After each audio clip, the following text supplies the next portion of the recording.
सरोवर बारी साहब, आपसे मेरा सवाल ये है, आप क्या समझते हैं, जिस नज़रिए से आप देख रहे हैं, क्या तमाम सियासी जमातों के लिए बराबरी की बुनियाद पर इस वक्त लेवल प्लेइंग फील्ड मौजूद है या नहीं? और पीपल्स पार्टी जिस तरह से बार बार लेवल प्लेइंग फील्ड पर तहफ़्फ़ुज़ात का इजहार कर रही है, तो आप समझते हैं कि अब तैयार हैं हम फ्री एंड फेयर, साफ शफाफ इलेक्शंस के लिए? थोड़ी तस्दीक कर दूं, मैं साबका चेयरमैन हूं और मौजूदा चेयरमैन नहीं हूं पापन का।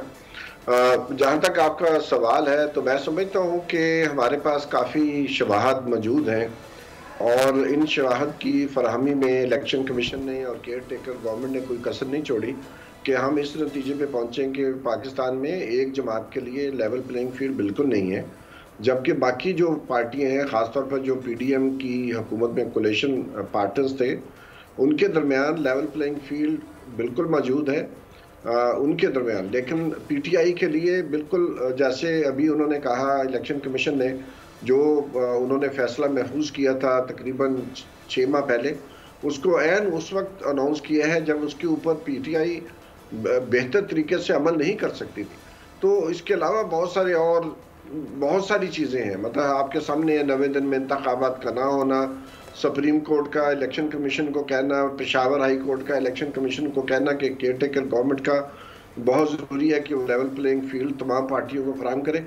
तो हमें तबसरा करने की भी ज़रूरत नहीं है, क्योंकि अब तो ये बिल्कुल रोशन दिन की तरह वाज़ेह है कि पाकिस्तान में ये गालिबन बहुत अरसे के बाद जो लेवल प्लेइंग फील्ड है वो स्कूट कर दिया गया है। कुछ पार्टियों के लिए मुश्किल कर दिया गया है, कुछ के लिए बहुत राह हमवार है।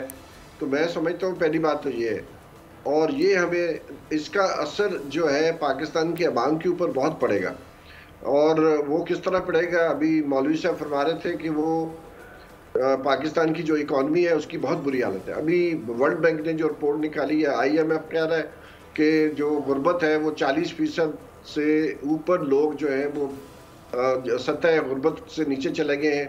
महंगाई जो है वो 30% के लगभग है इस वक्त, और हमारी जो स्टंटेड ग्रोथ है बच्चों की 5 साल की उम्र तक के, वो भी 40% से ऊपर है। तो पाकिस्तान इस वक्त साउथ एशिया का सबसे बैकवर्ड मुल्क है सोशल और ह्यूमन डेवलपमेंट के लिहाज से। तो ऐसे हालात में ये अजीब लगता है कि ये कहना कि सारे सियासतदान इकट्ठे बैठे। देखिए, मुझे बताएं कौन सी पार्टी है जिसने दूसरी पार्टी के साथ कभी मिलकर हुकूमत नहीं की, चाहे वो MQM हो, चाहे वो ANP हो, चाहे वो JUIF हो।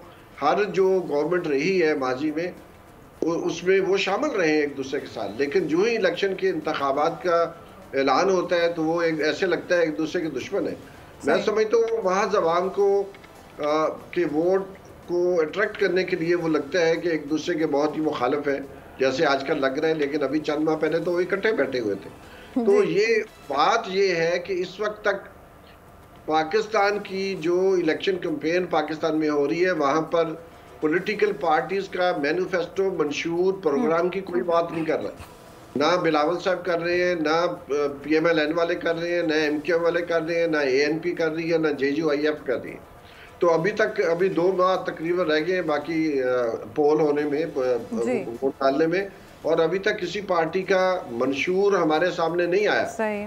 तो पहली बात तो ये है कि पाकिस्तान की जो आने वाली हुकूमतें हैं, जो जाहिर है कोलिशन गवर्नमेंट ही बनेगी, किसी की वाज़ेह अक्सरियत नहीं होगी, तो क्या जमातें क्या पेश कर रही हैं अवाम के सामने, पाकिस्तान की खवातीन के लिए, पाकिस्तान के गरीबों के लिए, पाकिस्तान के किसानों के लिए, पाकिस्तान की मुआशी तरक्की के लिए, और पाकिस्तान के ऊपर जो अशराफिया का कब्जा है उसको कम करने के लिए पाकिस्तान की सियासी जमातों के पास क्या है?